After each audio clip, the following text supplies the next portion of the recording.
Outside the Red Box, insights into global research equipment distribution.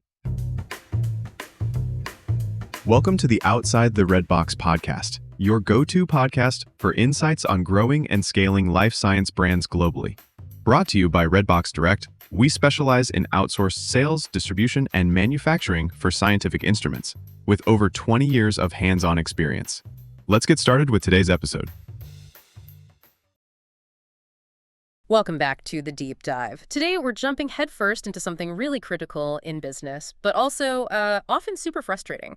We're talking about the relationship between manufacturers, think specialized, high-value stuff like scientific instruments, and the international distributors they need to sell overseas. Yeah, it's a relationship built totally on need, Yes. right? They need the local know-how, the language, the connections, feet on the ground. These distributors are supposed to be allies, fighting the good fight to sell the product globally. Yeah. But what we actually see is manufacturers really struggling to get even basic stuff like, hey, can you share who your customers are? Or getting them to commit to a long-term marketing plan. It's tough. It really is a paradox, isn't it? If everyone's making money, the product's good. Why all the suspicion? Why the defensive moves instead of trust? We're basing this deep dive on some really sharp observations from Rory Gagan, who's a director at Redbox Direct. He spent a lot of time looking at what drives this whole, dysfunctional dynamic. And the core issue, according to him, it's not really about greed or people being bad at their jobs. It's more fundamental. It's about how long each side expects this partnership to last. Exactly. The manufacturers often go into this thinking, okay, this is it. We're in this together for the long haul, like a corporate marriage almost.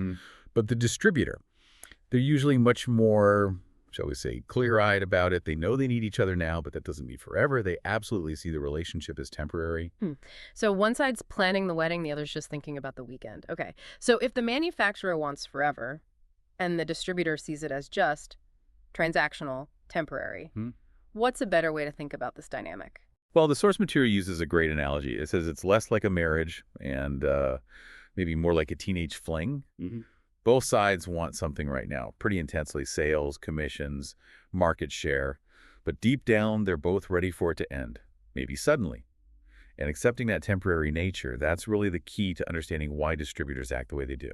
Okay, let's really unpack that core fear then, because this seems to be where it all starts to go sideways. If the distributor thinks success is temporary anyway, why would too much success actually feel like a threat to them? Well, it sounds harsh, but it's actually pretty sound business logic from their point of view. They know that if they do a fantastic job, grow the market like crazy in their region, they're basically making that territory look super attractive and easy. So the moment those sales numbers get really high, the manufacturer inevitably starts thinking, why are we paying out this huge commission? Maybe we should just hire our own person there or, open our own little office. Wow. So the very thing they're supposed to achieve, big sales, market dominance, that's the trigger for the manufacturer thinking about cutting them loose. They essentially get punished for doing too well. Absolutely. The distributor sees their best partner, the manufacturer, as the one most likely to eventually ditch them. And that risk, that threat of being replaced, it shapes every single decision they make, which leads to basically three main self-defense strategies, all designed to make it painful for the manufacturer if they do decide to terminate the contract. Okay, let's get into those strategies, starting with the first big one, secrecy.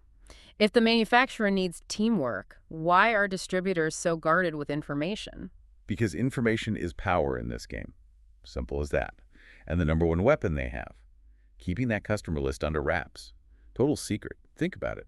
If the manufacturer has no idea who actually bought their expensive machine, the lab's name, the contact person, how can they possibly keep things going smoothly if they suddenly fire the distributor? That sounds like chaos for the manufacturer. How would they handle basic things, like warranty claims or software updates or any kind of regulatory stuff in that region? They can't. Not easily, anyway. They become totally reliant on the distributor they're thinking about replacing, and that's the whole point. The distributor is making sure that if the manufacturer kicks them out, they inherit a massive instant headache. It reminds me of that quote, I think the source mentioned it, from Frank Herbert. He who can control a thing can destroy a thing. By controlling the customer data, the distributor controls the manufacturer's ability to operate there. It's like defensive destruction. Right. It makes replacing them incredibly costly and messy. Okay, so if they're hoarding data to protect themselves, that must also affect how they spend their time and money, right? Which brings us to defense number 2, reduced marketing. Exactly. Why would you invest heavily in something you might not be around to benefit from? Distributors know they could get very little notice before being terminated, maybe just a paltry few months. So long-term marketing stuff, deep market research, building the brand over years, sponsoring big projects, that stuff costs money, takes time. And the payoff is maybe 18 months, 2 years down the road. And if the manufacturer pulls the plug right before that payoff hits, the distributor just paid for the manufacturer's future success, I can definitely see why they'd hold back on big investments. Totally. The relationship feels short-term, so the spending has to be short-term too. Now, a smart distributor, they might do some token long-term things, just enough to keep the manufacturer happy, meet the contract terms, but their heart's not really in it. The big strategic, expensive commitment, it's just not going to happen. It goes back to that temporary alliance idea. You're not building a future together. That fling analogy holds up again, doesn't it? You don't buy a diamond ring for a summer romance. But does the manufacturer push back on this? Don't they argue that this short-term thinking actually hurts the distributor too, like your reputation in the market long-term? Oh, they absolutely push back. Constantly. But the distributor's calculation is pretty straightforward.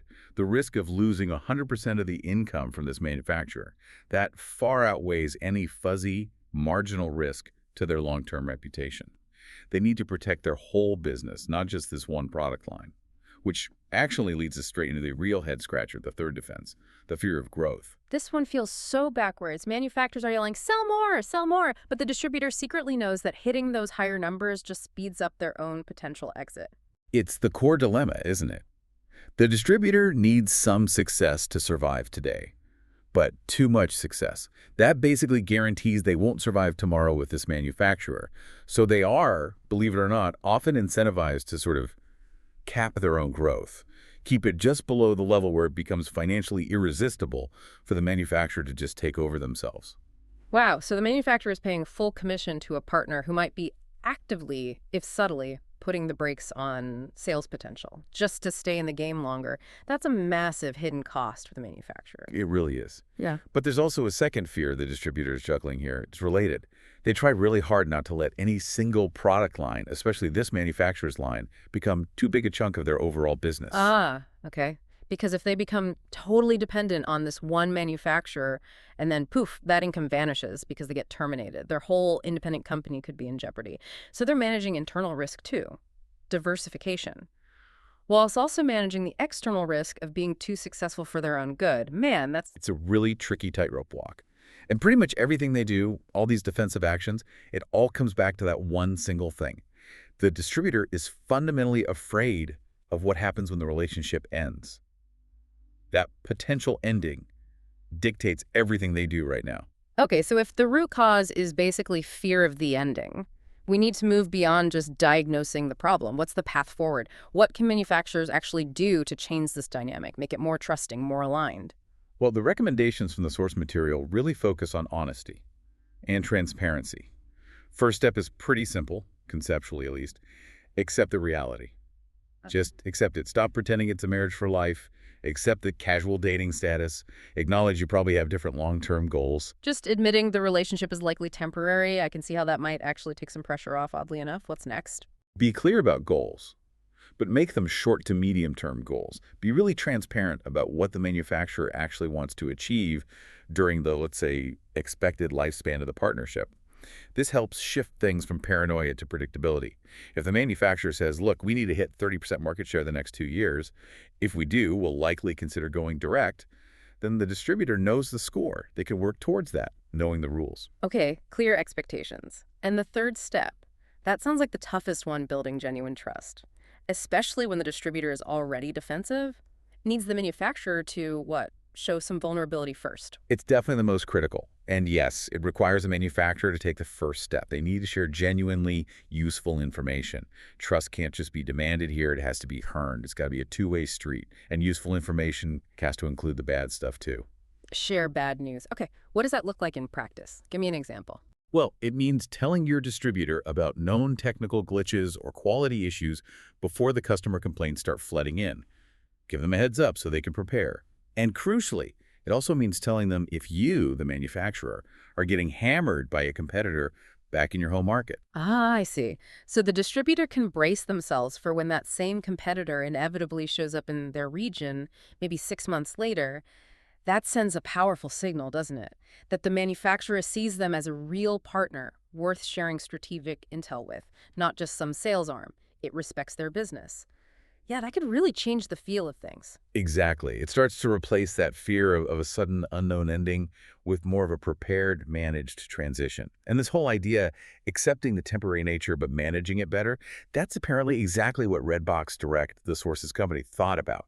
They actually structured their own distributor relationships so that the moment a manufacturer decides to go direct isn't a disaster. It's actually designed to be a positive outcome for both sides. Okay, now that gets really interesting. How do they do that?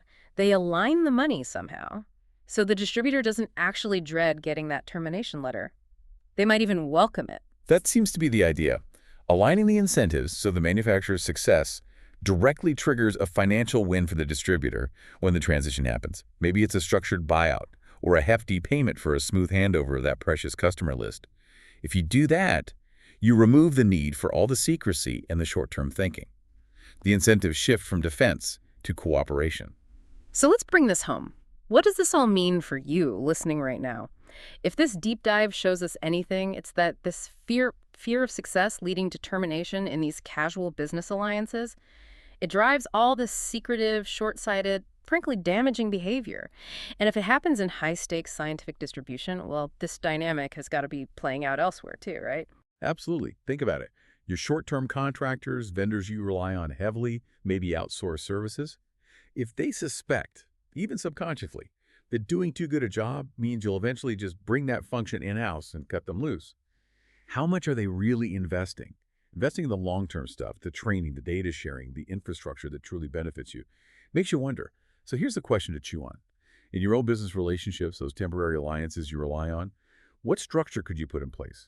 How could you ensure that when that relationship naturally reaches its end, maybe because of success, it's seen as a mutual win?